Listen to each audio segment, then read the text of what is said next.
کون تھے مصعب بن عمیر، کون تھے عثمان غنی، کون تھے سعد بن ابی وقاص، قریش کے اعلیٰ گھرانوں کے چشم و چراغ نوجوان، وہ آ رہے ہیں محمد کے ہاتھ پر بیعت کر رہے ہیں، اسلام لا رہے ہیں صلی اللہ علیہ وسلم۔ انہوں نے دیکھا یہ ہمارے غلاموں میں بھی یہ آگ پھیل گئی، یہ تو سمجھیے کہ بارود کے اندر آگ لگ رہی ہے۔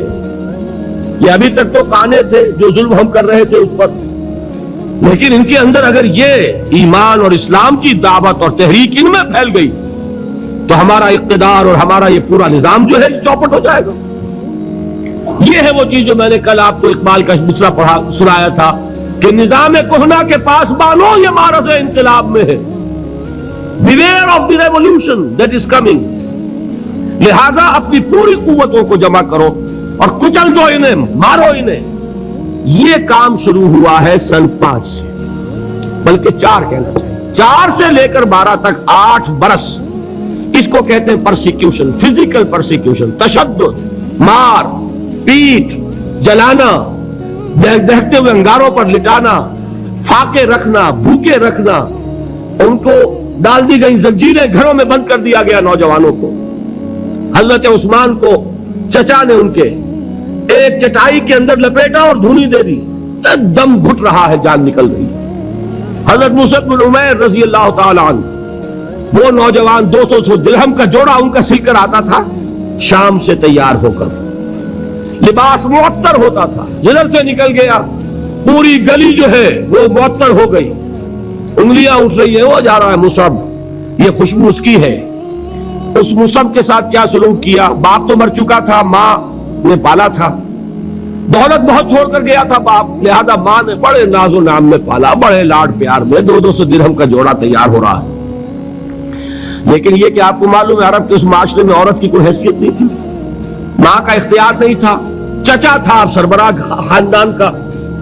چچا نے کہا مصعب اگر تم نے اپنے باپ کا دین چھوڑ دیا ہے تو باپ کی دولت پر بھی تمہارا کوئی حق نہیں ہے، نکل جاؤ گھر سے۔ اس نے یہ سوچا تھا کہ مصعب کے ہوش ٹھکانے آ جائیں گے، دن میں تارے نظر آ جائیں گے، ناز و نام میں پلا ہوا، گھر سے نکل کے جائے گا کہاں؟ یہ سارا نشہ جو ہے توحید کا یہ حیران ہو جائے گا۔ حضرت مصعب کا جواب بالکل برعکس تھا، اچھا ٹھیک ہے چچا جان، میں گھر چھوڑتا ہوں۔ وہی بات جو کبھی کہی تھی ابراہیم نے، باپ نے کیا کہا تھا؟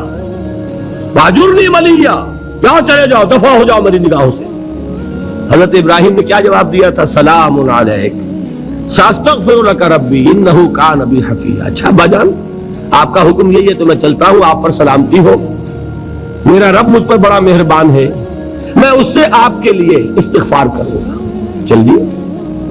یہی جو ہے حضرت ابراہیمی کی نسل ہے، نہ قریش۔ آج ابراہیم کے ایک بیٹے کے ساتھ وہی معاملہ ہو رہا ہے، مصعب کے ساتھ، اور مصعب چلنے کے لیے تیار ہو گئے۔ چچا نے سوچا، میں سمجھتا تھا کہ ہوش ٹھکانے آ جائیں گے، یہ تو تیار ہو گیا نکلنے کے لیے۔ غصے میں آ کے اگلی بات کہی، یہ کپڑے جو پہنے ہوئے تم نے یہ بھی اسی مشرک باپ کی کمائی کے ہیں، اتارو ان کو۔ وہی کپڑے اتارے، مادر زاد برہنہ گھر سے نکالے گئے۔ ماں کے پاس پہنچے، ماں نے آنکھوں پر ہاتھ رکھے، وہ سب کیا ہوا؟ کہ ماں سے کہتے ہیں کہ ماں میں موحد ہو گیا ہوں، اور وہاں سے گئے، پھر حضور کی خدمت میں کپڑے کہیں سے مانگے ہوں گے۔ یہ مصعب ہیں 200 درہم کا جوڑا پہننے والے۔ جب حضور پر مدینے کے 12 افراد ایمان لائے تھے، بیعت عقبہ اولیٰ ہوئی، انہوں نے کہا کہ حضور ہمیں کوئی شخص اپنا ایسا شاگرد دیجئے جو ہمیں قرآن پڑھا سکے۔ حضور نے حکم دیا مصعب جاؤ، اب مدینے جاؤ، یثرب جاؤ، یثرب والوں کو قرآن پڑھاؤ، انہیں تبلیغ کرو۔ مصعب گئے ہیں وہاں، 1 سال کی کمائی 75 افراد لا کر حضور کے جھولے میں اگلے سال ڈال دیے کہ حضور یہ میری 1 سال کی کمائی ہے۔ 72 مرد 3 عورتیں، انہوں نے وہ بیعت کی تھی، بیعت عقبہ ثانیہ، جس کے الفاظ کل میں نے آپ کو سنائے تھے۔